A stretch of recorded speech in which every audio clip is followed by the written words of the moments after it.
Audit persediaan. Audit persediaan adalah aktivitas sebuah perusahaan memeriksa dan mencatat inventaris yang dimiliki perusahaan tersebut dengan menggunakan suatu prosedur analisis yang telah ditetapkan. Tujuan pemeriksaan atau audit objektif persediaan. Adapun tujuan utama pemeriksaan persediaan adalah untuk menentukan bahwa 1. Persediaan secara fisik benar-benar ada. 2. Prosedur pisah batas atau cut-off persediaan telah dilakukan dengan memuaskan. 3. Persediaan telah dinilai sesuai dengan prinsip akuntansi berlaku umum atau PSAK yang telah diterapkan secara konsisten. 4. Persediaan yang bergerak lambat atau slow moving, usang, rusak dapat diidentifikasi dengan tepat dan dicadangkan dalam jumlah yang memadai. 5. Perhitungan matematis dalam daftar persediaan telah dibuat dengan cermat. 6. Persediaan yang dijaminkan telah diidentifikasi dan diungkapkan dengan jelas dalam catatan atas laporan keuangan. 2009-236-239 terdapat 2 metode yang dipakai untuk mencatat persediaan berkaitan dengan perhitungan harga pokok penjualan. Yang pertama ada metode fisik, yang kedua ada metode perpetual. Metode penilaian persediaan. Menurut Rudianto 2012, dalam akuntansi dikenal 3 metode yang digunakan dalam menghitung besarnya nilai persediaan akhir adalah sebagai berikut. Yang pertama, metode FIFO atau first in first out, yang kedua LIFO, last in first out, yang ketiga metode rata-rata tertimbang atau moving average. Prosedur audit persediaan. Prosedur audit persediaan di dalam perusahaan dagang disarankan sebagai berikut. Yang pertama, stok opname. Stok opname dilakukan terutama persediaan yang berada di gudang perusahaan. Untuk barang consignment out dan barang-barang yang tersimpan di public warehouse, jika jumlahnya material harus dilakukan stok opname. Sedangkan jika tidak material, cukup dikirim konfirmasi saja. Stok opname bisa pada akhir tahun atau beberapa waktu sebelum sesudah akhir tahun.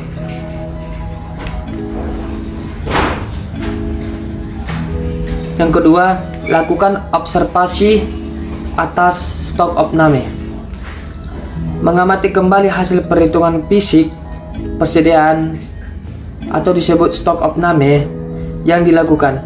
Cek finally inventory list atau inventory complications dan lakukan prosedur pemeriksaan berikut. Yang pertama, cek material accuracy. Yang kedua, cocokkan quantity per book dengan kartu stok atau persediaan. Yang ketiga, cocokkan quantity per count dengan count sheet disebut persediaan. Keempat, cocokkan total value dengan buku persediaan. Yang kelima, kirimkan konfirmasi untuk persediaan consignment out.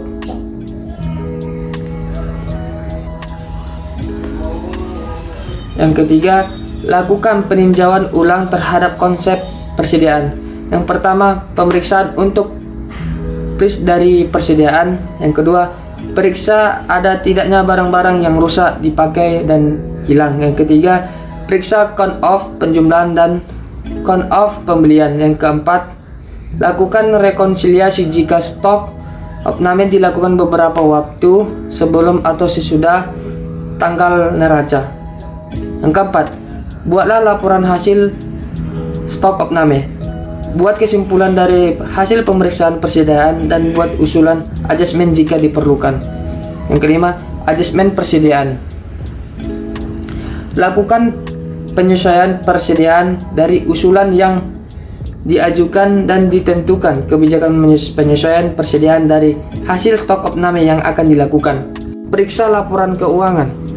Cek apakah penyajian persediaan di laporan keuangan sudah sesuai dengan prinsip akuntansi yang berada umum di Indonesia atau umum dikenal dengan SAK. Prosedur audit persediaan yang baik. Agar prosedur baik persediaan di perusahaan berjalan dengan baik, perlu internal kontrol yang baik pula atas persediaan. Berikut ciri-ciri internal yang baik. 1. Adanya pemisahan tugas dan tanggung jawab antara bagian pembelian penerimaan barang, gudang, akuntansi, dan keuangan. 2. Gunakan formulir yang bernomor urut bercetak seperti purchase, negotiation atau permintaan pembelian, purchase order atau deliver order atau receiving report atau sales order atau sales invoice. Yang ketiga, adanya sistem otorisasi baik untuk pembelian, penjualan, penerimaan kas atau bank maupun pengeluaran kas atau bank.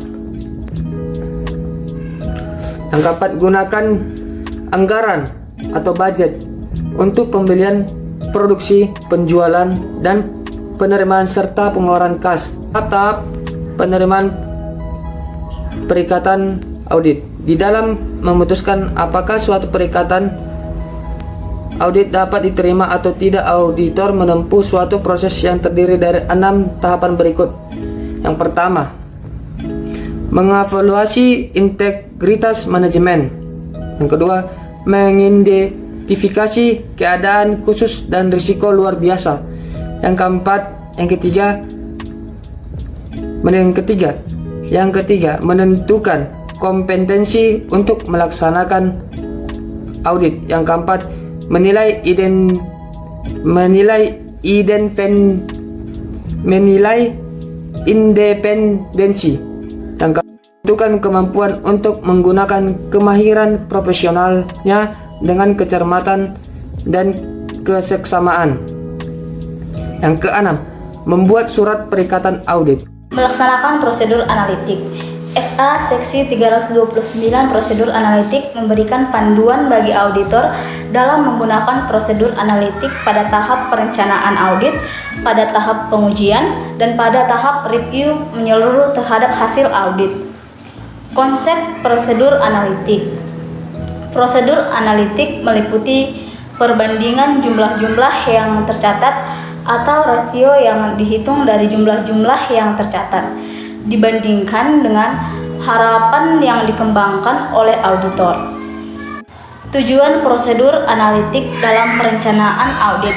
Yang pertama, tujuan prosedur analitik dalam peranan audit adalah untuk membantu perencanaan sifat, saat, dan luas prosedur audit yang akan digunakan untuk memperoleh bukti tentang saldo akun atau jenis transaksi tertentu.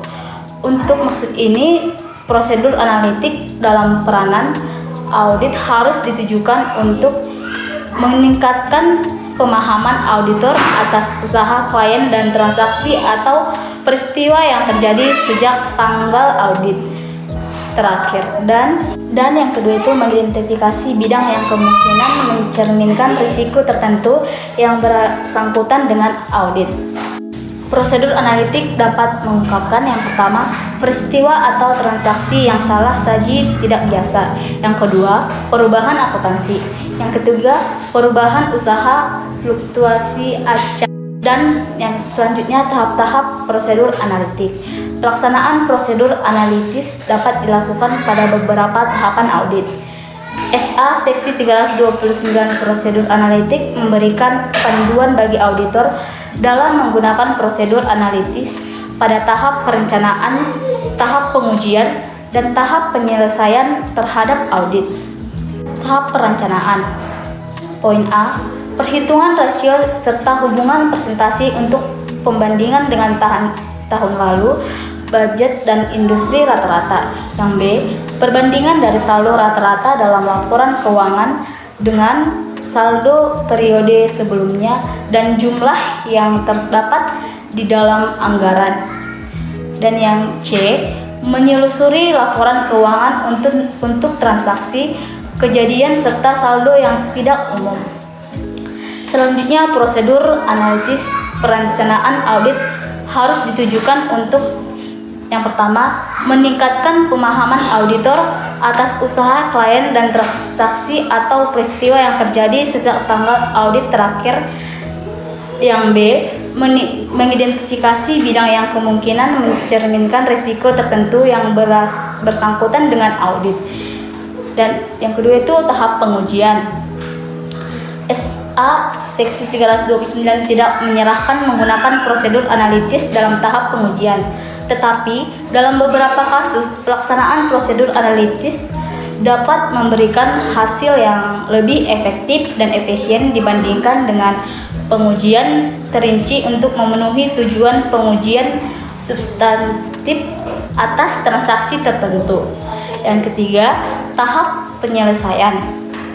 Auditor melaksanakan prosedur analitis pada tahap ini adalah untuk memberikan kesimpulan secara keseluruhan mengenai konsistensi informasi keuangan dan kondisi keuangan ekonomi perusahaan yang relevan untuk menilai kelangsungan hidup dan menunjukkan salah satu pada suatu perusahaan.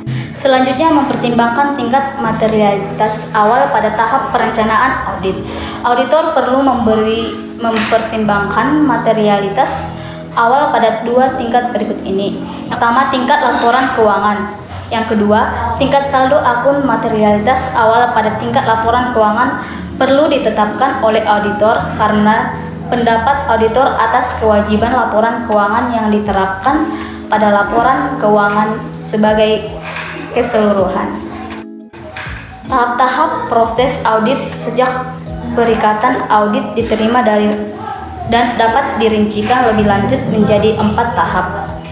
Yang pertama itu peranan audit, kedua pemahaman dan pengujian pengendalian intern, dan yang ketiga melaksanakan pengujian substantif, dan yang keempat penerbitan laporan audit. Selanjutnya, pengujian audit. Dalam audit, auditor melakukan berbagai macam pengujian atau tes yang secara garis besar dapat dibagi menjadi 3 golongan. Yang pertama, pengujian analitik. Yang kedua, pengujian pengendalian. Dan yang ketiga, pengujian substantif. Pengujian analitik adalah pengujian ini dilakukan oleh auditor pada tahap awal proses audit dan pada tahap review menyeluruh terhadap hasil audit. Pengujian ini dilakukan oleh auditor dengan cara mempelajari perbandingan antara data yang satu dengan data yang lain. Pengujian pengendalian. Pengujian pengendalian adalah prosedur audit yang dilaksanakan untuk menentukan efektivitas desain atau operasi pengendalian internal. Dalam hubungannya dengan desain pengendalian internal, pengujian pengendalian yang dilakukan oleh auditor berkaitan dengan apakah kebijakan dan prosedur telah didesain memadai untuk mencegah atau mendeteksi yang salah saji material dalam asersi tertentu dalam laporan keuangan. Jenis pengujian pengendalian. Jenis pengujian pengendalian yang dapat dipilih auditor dalam pelaksanaan pengujian pengendalian adalah 1. Permintaan keterangan, 2. Pengalaman, 3. Inspeksi, dan keempat pelaksanaan kembali. Waktu pelaksanaan pengujian pengendalian. Waktu pelaksanaan pengujian pengendalian berkaitan dengan kapan prosedur tersebut dilaksanakan dan bagian periode akuntansi mana prosedur tersebut dapat berhubungan. Lingkup pengujian pengendalian. Lingkup pengujian pengendalian secara langsung dipengaruhi oleh taksiran tingkat risiko pengendalian yang direncanakan. Pengujian substantif.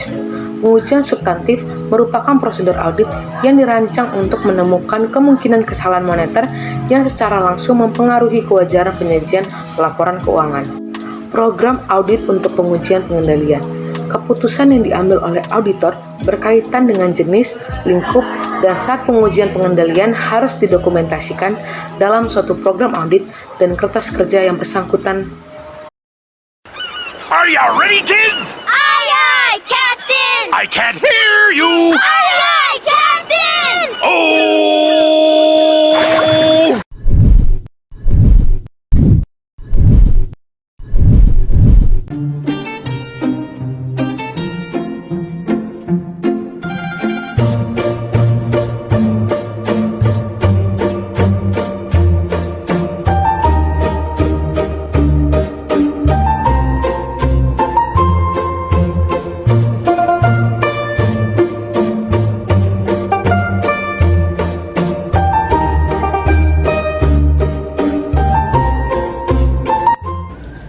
Kami dari kelompok 4 akan menampilkan drama tentang kasus audit persediaan.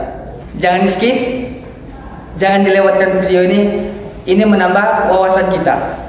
Saksikan, check it out! I say, girl, why you keep calling? I said, girl, why you keep calling? Yeah, she said I need a new whip. Yeah, cause I know that you're still ballin'. She just wanna go back to the future, so I brought that girl a DeLorean. 21 minutes until I gotta go, so I told that girl I'm gonna slaughter it.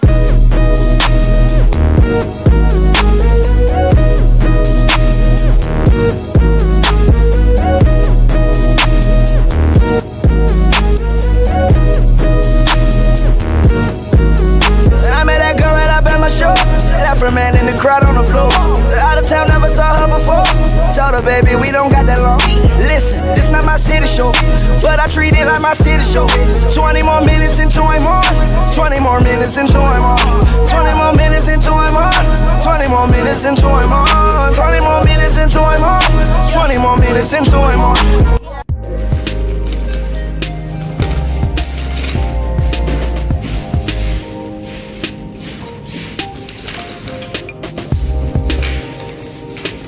Bulan ini sudah waktunya untuk melakukan audit persediaan.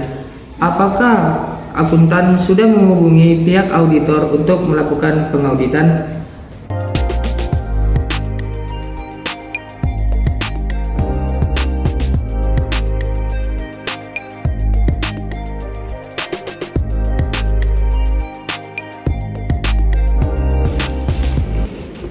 Selamat pagi, Nanda.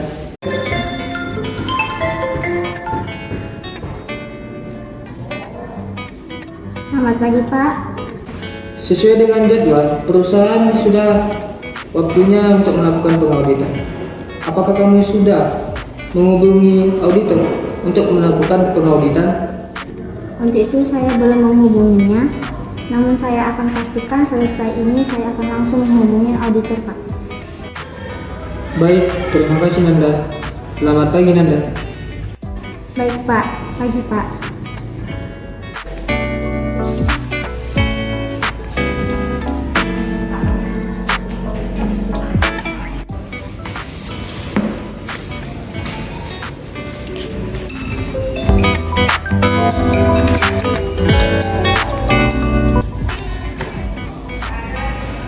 Selamat pagi, Bu.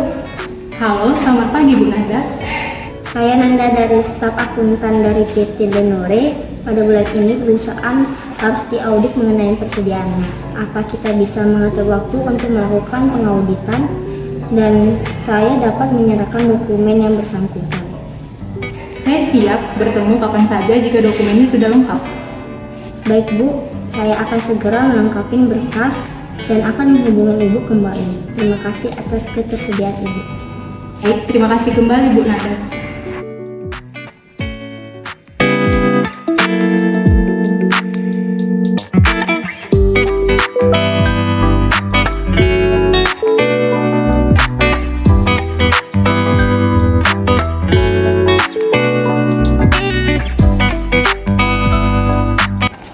Apakah ada masalah dalam pemeriksaan dan penyusunan ini, Sinta? Tidak Bu, dokumen yang saya susun berdasarkan persediaan dari pihak gudang sudah lengkap Bu. Baiklah Sinta, terima kasih. Kalau begitu saya akan telepon pihak auditor untuk menyerahkan dokumen-dokumen ini.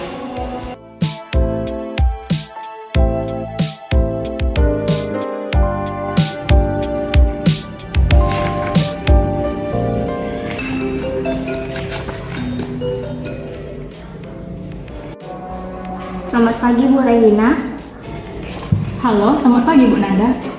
Untuk dokumen yang akan diaudit sudah lengkap. Kapan kita bisa mengatur jadwal pertemuan kita ya? Jika besok Ibu tidak ada kesibukan, kita besok bisa bertemu Bu.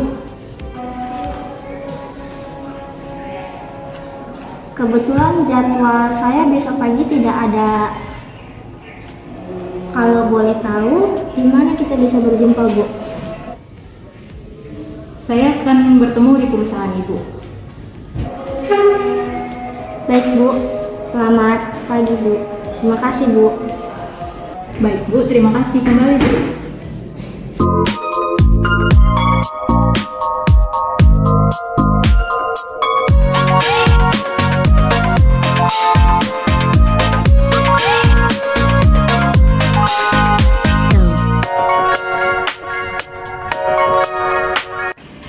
Selamat pagi Bu, senang berjumpa dengan Anda. Selamat pagi Bu Nanda. Ini dokumen yang akan diaudit. Dokumennya sudah saya terima ya Bu.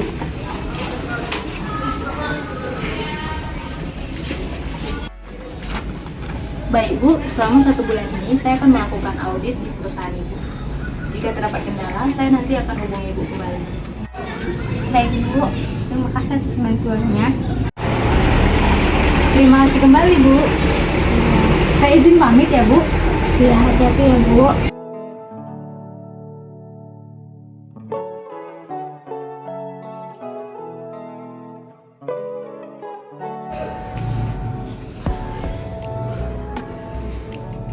Halo, selamat pagi Bu Nanda. Selamat pagi Bu. Begini Bu, terdapat beberapa perbedaan ditemukan pada catatan perusahaan atas persediaan.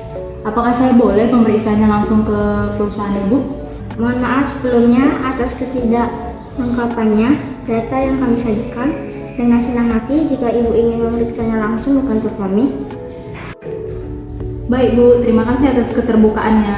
Kalau begitu, kapan bisa kita atur jadwal kita untuk memeriksa ke perusahaan Ibu secara langsung? Besok pagi jika Ibu bisa ke kantor kami, akan terbuka untuk pemeriksaan ini.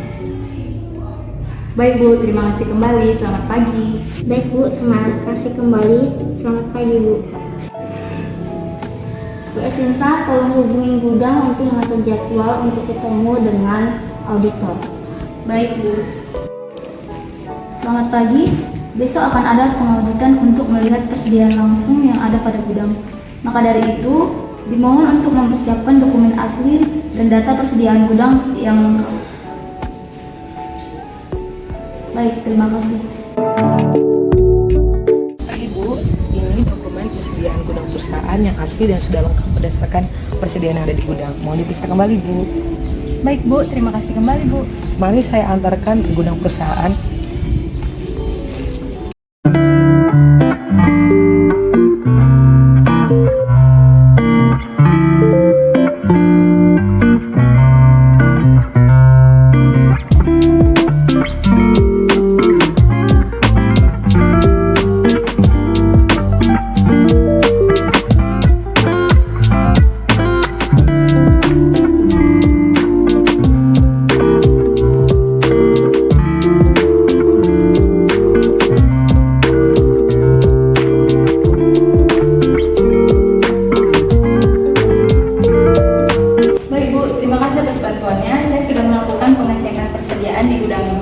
berdasarkan dokumen yang sudah ada. Baik Bu, terima kasih atas bantuannya. Jika Ibu ada masalah, jangan segan untuk menghubungi perusahaan kami. Baik Bu, untuk selanjutnya saya akan menghubungi pihak akuntan. Hati-hati di jalan ya Bu.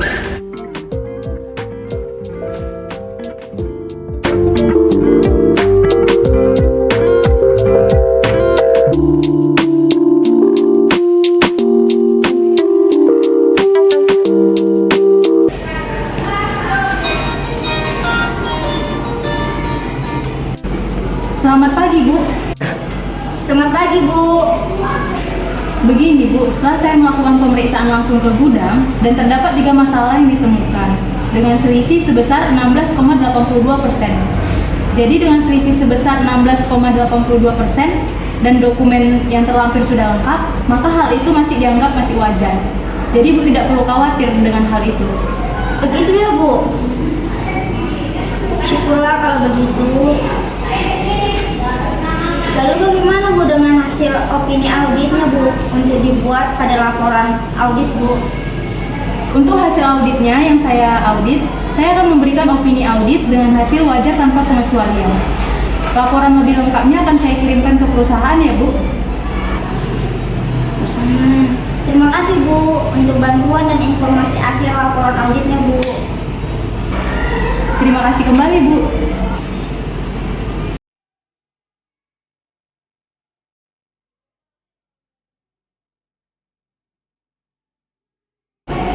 Halo Pak, selamat siang Pak. Selamat siang Anda.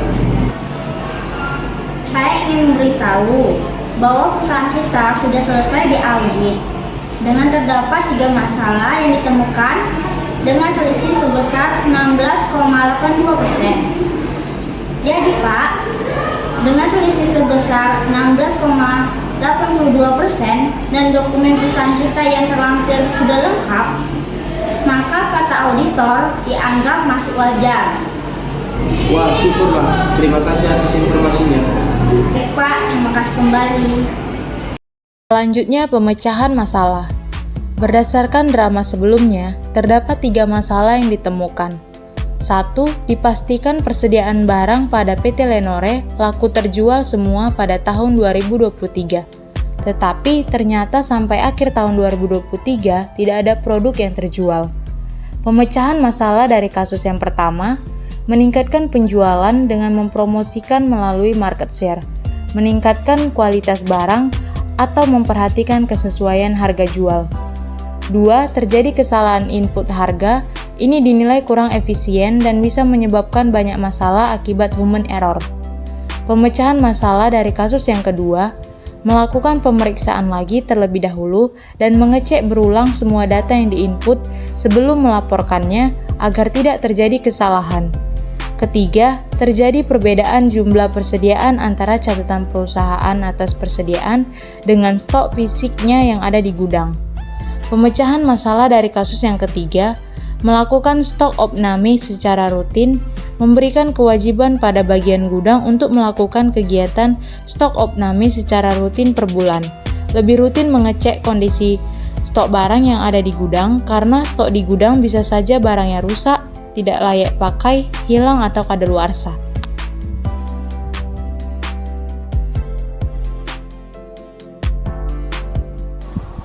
Terakhir, kesimpulan. Penyelesaian dari kasus lebih lengkapnya bisa dilihat pada spreadsheet. Berdasarkan data yang sudah diaudit, hasilnya tidak sesuai antara catatan perusahaan atas persediaan dengan stok fisiknya di gudang yang telah dilakukan pemeriksaan secara langsung. Sehingga total akhir persediaan barang adalah persediaan menurut buku sebesar Rp130.281.000 dikurangi dengan 3 koreksi persediaan sehingga persediaan sesungguhnya sebesar Rp111.525.000.